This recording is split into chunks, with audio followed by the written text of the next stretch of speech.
So Congress bracing for a high-stakes midterm battle in the brand new year as a brand new poll shows more than 6 in 10 voters disapprove of both Democrats and Republicans in Congress. Here with what this means for the midterm elections and what it means for what's going to happen this year for either party to be successful, Fox News contributor and former counselor to President Trump, Kellyanne Conway. Kellyanne, going into 26, who's in a better position to prevail in the midterms?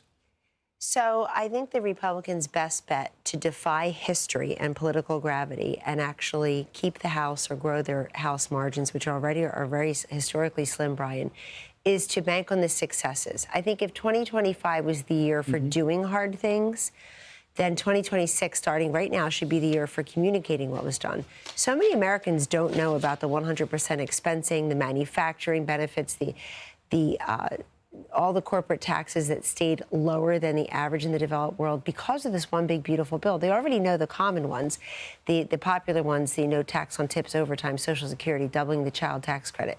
But the more they learn about that, the more they like it, we have found in the polling. But it's up to Republicans to communicate that. Now, Democrats have an advantage because they're the party out of power. They can just scream Trump and no, no, no all day. But they have not gotten out of their own way. Prove to me that Democrats still are not on the 20% side of every 80-20 issue out there. So many of them are still screaming about having men and women's sports. They vote against tax cuts. They vote to regulate small businesses. None of them are for school choice, the largest single infusion of cash to help the highest number of students in our nation's history in this one big, beautiful bill through school choice. So the Democrats, they oppose closing the border. They oppose a lot of this direct foreign investment, all of the great successes of Trump's first year in his second term, they've been against. I think it's going to come down to a few things, and none of them are really the early polls, which are usually wrong. It's the number of retirements, we're up to 50. It's the number of competitive seats, we're down to 18. You know, when Bill Clinton... 18? I heard the number was 35. You think it's 18? Well, 35 would be great because it wouldn't mean that everybody had gerrymandered and redistricted into oblivion, that they're making +2 seats, +8 seats now for their advantage. But look, Barack Obama lost 62 House seats in that first election in midterm. Bill Clinton lost 52. We lost 40 in 2018. This is very typical. But the number of available seats has really shrunk. And that means that there's so much more money going to so fewer seats. But I think the thing that's not settled yet is what happens to the Supreme Court case on redistricting, the Supreme Court case on the Voters' Rights Act. That can change some of the districts in the South. But you could have minority districts. Correct. But they may change some of that and say they were unconstitutional, which would give Republicans an advantage in some places in the South. And look, let's see what people like Gavin Newsom eventually are able to do. Prop 50 was a big deal. So let me just show you this poll that we went over last night. But again, this is unbelievable. And it's not an outlier. It's 2 in a row. When asked, how are the Democrats handling their job in Congress? 18% approve. Now, Hakeem Jeffries came out and said, oh, that's an outlier. Really? In July, it was 19%.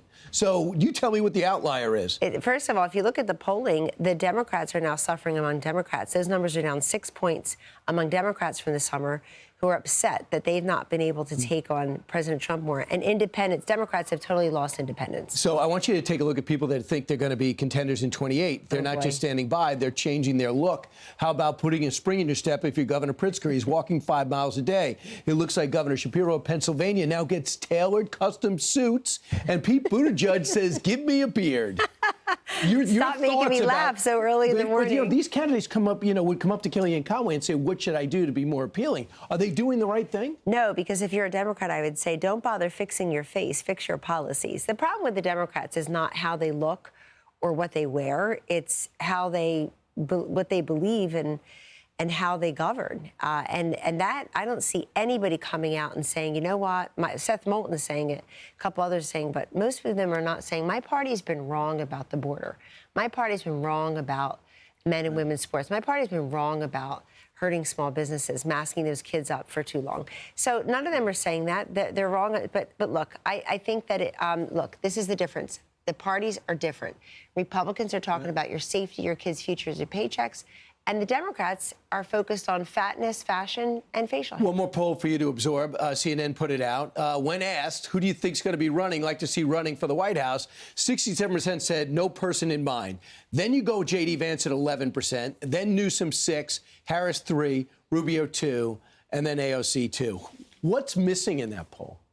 the fact that it's 2025 still, and we've got 3+ years left of President Trump's second term. I don't know why Republicans would be rushing this, because they should be helping the president to govern. So and you think JD Vance should be saying if I'm that? JD Vance, I set out fundraising pieces today that say I'm the only one in double digits, because he is 11%. But would you also say AOC the Vice is less? President?